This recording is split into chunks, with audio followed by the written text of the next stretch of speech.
Pas là-dedans. C'est pas qu'elle ne t'aime pas là-bas. C'est pas qu'elle ne t'aime pas là-bas. Quand je dis là, il ne faut pas donner raison au goût là, ils vont dire qu'elles sont asexuelles. Non. Elle n'est pas asexuelle.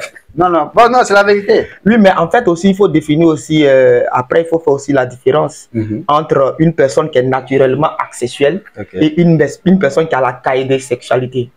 Elle a quoi? La qualité sexualité, c'est une personne qui devient, entre griffes, asexuelle à cause d'un traumatisme. Ah, d'accord. C'est-à-dire provoqué par quelqu'un. Voilà, une personne qui a été violée, par exemple, va dans les séquelles de ce viol-là, va être réfractaire à tout rapport sexuel avec le genre contraire. C'est ça, c'est ça. Mais il ne faudrait pas confondre cette personne-là, par exemple, avec une personne qui est naturellement asexuelle. Mais ça, moi, je peux dire que c'est vrai que devenir comme ça par rapport à un accident ou quoi, un viol, machin, c'est mauvais, mais on peut toujours l'attraper. Donc ça encore, ça va. Effectivement, on peut toujours l'attraper. Avec le traitement, avec la psychologie, la thérapie, voilà, c'est le mot que je cherchais. On peut toujours l'attraper. Donc ça veut dire que ça encore, ça va. Si cette personne, tu la rencontres, tu peux négocier et puis la convaincre de prendre son amour. Mais celle qui dit que non, elle-même, mais quand on doit aller partie génitale, tu dis non, tu m'aimes pas.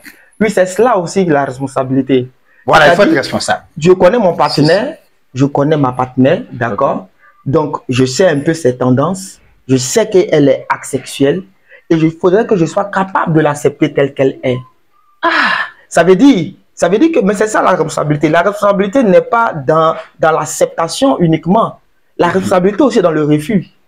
Donc, si par exemple, tu sais que tu ne peux pas avoir une liaison avec une personne asexuelle, c'est clair. Donc, il faudrait mieux que déjà vous définissez les choses. Responsable. Voilà. Aller clairement. Quand c'est pas clairement, et puis bon, si chacun peut définir sa route Non, mais monsieur François, toi-même, vous me dites, d'accord. T'es sûr que si tu pars croiser une fille, et puis tu la dragues normalement comme monsieur, elle va te dire que je suis asexuel, elle va pas te dire.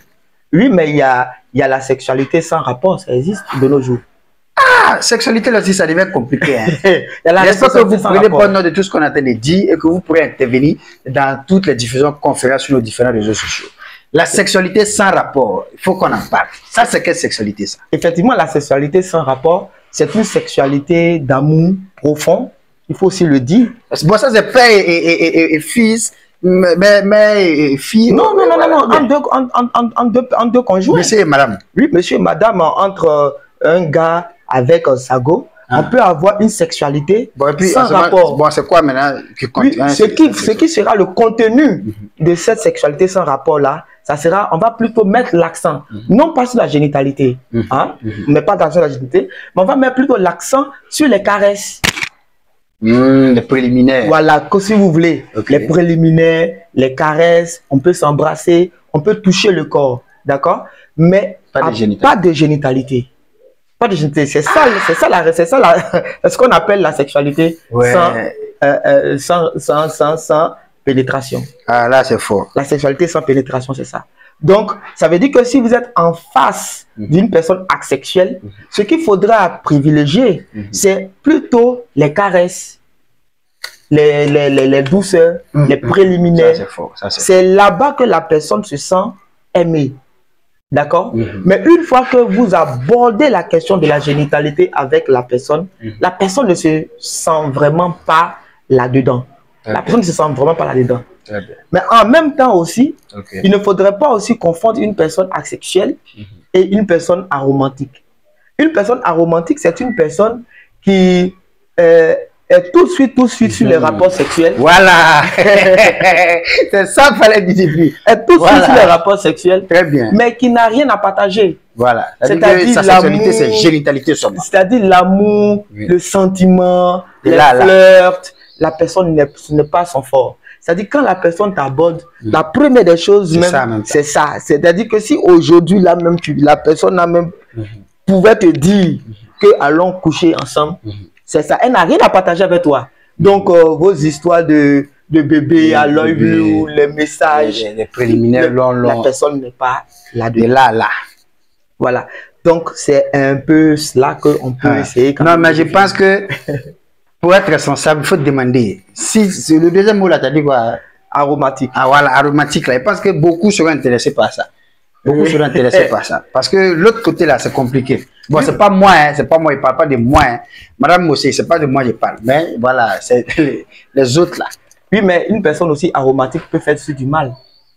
Pourquoi? Oui, parce que quand on entre dans une relation, on ne partage pas seulement que la génitalité avec la personne. C'est tout son être qu'on désire partager avec la personne. D'accord? En fait, c'est un partage, c'est une relation, c'est une présence. C'est ça. C'est de beaux mots, c'est l'attention. Mais la finalité de tout ça? Non, la finalité, en fait, c'est ça ce que je dis. La finalité de la sexualité n'est pas la génitalité. Non, ça là, c'est fort. La finalité de la sexualité est de créer un lien d'amour, un lien de fraternisation entre les différentes personnes. Mais comme on parle de responsabilité, il faut aussi qu'on accepte que, bon, c'est pas forcé, hein, c'est ce que j'ai vu que, et je sais que beaucoup aussi ont cette pensée-là. Si on dit qu'on est jeune, ou bien on est adulte, on s'aime là-haut. La finalité, c'est ça aussi, c'est la génitalité. Mais c'est cela l'erreur. Et c'est ce qu'il faut corriger. Parce que beaucoup de personnes sont dans des relations et ces personnes-là souffrent. Elles souffrent profondément. Parce que, écoute, c'est comme quelqu'un qui t'appelle. À chaque fois qu'il t'appelle, c'est trouve-moi à la maison. Quand tu viens à la maison, c'est juste pour venir faire de la génitalité. Et quand tu pars, il ne t'appelle plus. Il ne t'appelle plus. Jusqu'au prochain. Quand il a envie, et il t'appelle. Donc, c'est comme si tu deviens un instrument aux mains de la personne. Et beaucoup de personnes en souffrent. C'est-à-dire que toi, on ne t'appelle rien que lorsqu'il y a une question de libido. C'est lorsque la personne a la libido qui t'appelle. Dès que tu montes dans le taxi ou bien tu montes sur ta moto et que tu rentres dans la personne coupe tous les liens. Mais ça crée des chocs. Ça crée des chocs. Donc, si on veut prendre pour finalité la sexualité, comme la génitalité plutôt, comme la finalité de la sexualité, on va se faire beaucoup de mal. Et là, c'est pas responsable. Et là, ce n'est pas responsable. C'est une partie de la sexualité. C'est une partie de la sexualité, mais ce n'est pas la responsabilité. Ce n'est pas la sexualité elle-même. La sexualité va nécessiter beaucoup d'attention. Beaucoup d'attention. Et comme je le dis, ça ne conduit pas inexorablement vers le rapport sexuel. Non, non. Le rapport sexuel, c'est tout autre chose. C'est tout autre chose. C'est en vue de matérialiser. Le rapport sexuel est en vue de matérialiser cette relation qu'il y a entre nous. Mais ce n'est pas ça qui définit la sexualité. Ou ce n'est même pas ça qui définit le fait qu'on soit ensemble. Parce qu'on entend souvent certaines personnes qui disent que si tu m'aimes vraiment, c'est que il faut que tu me donnes l'affaire, il faut qu'on le fasse. Non, ce n'est pas ça. Bon. Si tu m'aimes vraiment ou pas, ça sera difficile à le savoir. Beaucoup d'expressions sont sorties dans ce premier numéro. Je pense qu'on ne pourra pas aborder tout le contour de la sexualité en un seul numéro. Raison pour laquelle on va vous donner rendez-vous dans un autre numéro. Mais il faut d'ores et déjà noter, Monsieur François, parlez-nous un peu de ce livre-là que vous avez sorti. On l'a dit, vous êtes écrivain. Parlez-nous un peu de ce livre-là. Voilà, ce livre, Vers une sexualité responsable, est un livre dans lequel j'aborde plusieurs thématiques liées à la sexualité. Voilà, donc on ne va pas tout déballer ici, sinon les gens n'auront plus la soif. Le temps même ne nous permettrait pas d'abord de découvrir. Mais voilà, pour toutes ces personnes qui voudraient bien feuilleter ces quelques pages, pourront toutefois rentrer en contact avec Exactement. N'hésitez pas à rentrer en contact avec nous pour repartir avec ce livre de Monsieur Yao Jean-François qui est disponible au prix de 5 000 francs CFA partout au Burkina Faso. Vous pourrez vous faire livrer. Nous ne sommes qu'au début, à la phase introductive de ces échanges sur la sexualité responsable entre notre philosophe, écrivain et moi-même, Marco Faso. On va vous donner rendez-vous pour notre numéro pour aller au-delà de la génitalité. Ce qui est aussi asexué, aromatisme. On a bien retenu ça pour aujourd'hui.